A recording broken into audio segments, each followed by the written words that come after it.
Hey guys, this is Najim. Welcome to our channel Rise. এটা আমার প্রথম video ইউটিউবে, তাই ভুল ত্রুটি মার্জনীয় and please subscribe my channel. এখানে আমি আপনাদের শেখাতে এসেছি ইংরেজি শুরু থেকে সহজভাবে। শুরু বলতে একদম শুরু, একেবারে প্রথম থেকে। না ভয় পাবেন না, এবিসিডি শেখাবো না। তবে আপনারা জানেন যে ইংরেজি শিখতে গেলে গ্রামার সম্বন্ধে ধারণা থাকতে হয়, তাই গ্রামার দিয়ে শুরু করছি। ইংরেজির প্রথম কথা বলতে গেলে মনে পড়ে ওয়ার্ড বা শব্দ। তবে আমি জানি আপনারা জানেন যে কতকগুলো অক্ষর বা অ্যালফাবেট বা লেটার মিলে অর্থপূর্ণ যেটা তৈরি হয় তাকে শব্দ বা ওয়ার্ড বলে। ছাড়ুন সেসব কথা, আমরা তো ছোটবেলাতেই অনেক আগে থেকেই এগুলো সম্বন্ধে জানি। একটু গভীরে আসা যাক। ওয়ার্ড বা শব্দের পরেই সেন্টেন্সের কথা আছে। সেন্টেন্স এর সংজ্ঞা হলো কতগুলি ওয়ার্ড বা শব্দ পাশাপাশি সঠিকভাবে বসে যে অর্থপূর্ণ কথোপকথন তৈরি করে তাকে বাক্য বা ইংরেজিতে সেন্টেন্স বলে। এই সেন্টেন্স বা বাক্য সাধারণত 5 প্রকার। নাম্বার 1, অ্যাসার্টিভ সেন্টেন্স, বাংলায় বিবৃতিমূলক বা বর্ণনামূলক বাক্য। নাম্বার 2, ইন্টারোগেটিভ সেন্টেন্স, বাংলায় প্রশ্নবোধক বাক্য।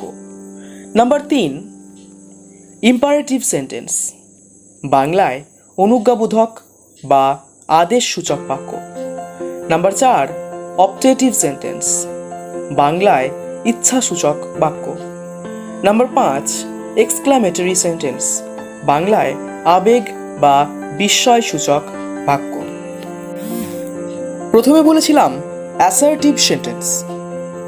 সাধারণভাবে যেসব কথাবার্তা বলা হয় তা অ্যাসার্টিভ সেন্টেন্সের অন্তর্গত। ইহা কিন্তু 2 প্রকার। নাম্বার 1, অ্যাফার্মেটিভ সেন্টেন্স মানে ইতিবাচক, এবং নাম্বার 2, নেগেটিভ সেন্টেন্স মানে নাবাচক। এর উদাহরণ হলো, আপনারা সবাই জানেন সেরকম বিভিন্ন ধরনের কথাবার্তা, যেমন ইউ শুড ডু দিস, তোমার এটা করা উচিত। My aim is to help you, আমার উদ্দেশ্য তোমাকে সাহায্য করা।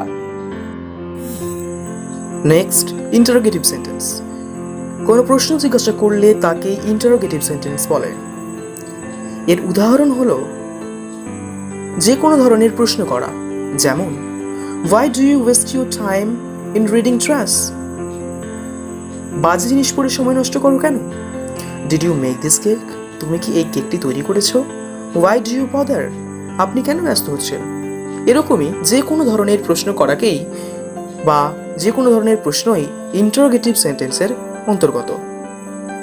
এরপরে আসছে imperative sentence.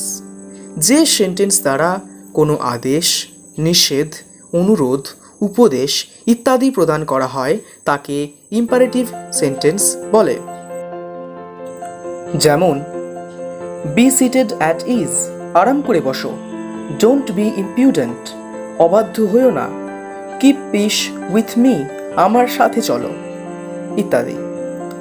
Next, optative sentence. যে সেন্টেন্স দ্বারা ইচ্ছা, প্রার্থনা বোঝায় তাকে অপটেটিভ সেন্টেন্স বলে। ইচ্ছা, আবেগ, অনুভূতি প্রকাশ করতে হলে অপটেটিভ সেন্টেন্স ব্যবহৃত হয়। সাধারণত অপটেটিভ সেন্টেন্স মে দিয়ে আরম্ভ করতে হয়। অনেক সময় মে উৎস থাকে, যেমন may his soul rest in peace, তার আত্মার শান্তি হোক। May you be happy in life. Next, exclamatory sentence. বিষয়, দুঃখ, আনন্দ, বিরক্তি, ক্রোধ, অভিলাষ ইত্যাদি বোঝাতে এক্সক্লামেটরি সেন্টেন্স ব্যবহৃত হয়। এতে ভার্ব সাবজেক্টের পরে বসে, অনেক সময় ভার্ব উৎসও থাকে। হোয়াট আ পিটি, কি দুঃখ। শেম অন ইউ, তোমায় ধিক। Fie, you are a liar, ছি, তুমি একজন মিথ্যাবাদী, এটসেট্রা। এতক্ষণ শুনলেন সেন্টেন্স সম্বন্ধে। পরের এপিসোডে বলবো সেন্টেন্সের পরের স্টেপ আর্টিকেল সম্বন্ধে। আশা করি ভিডিওটা ভালো লেগেছে। Thanks for watching my video and please don't forget to subscribe my channel. Thank you.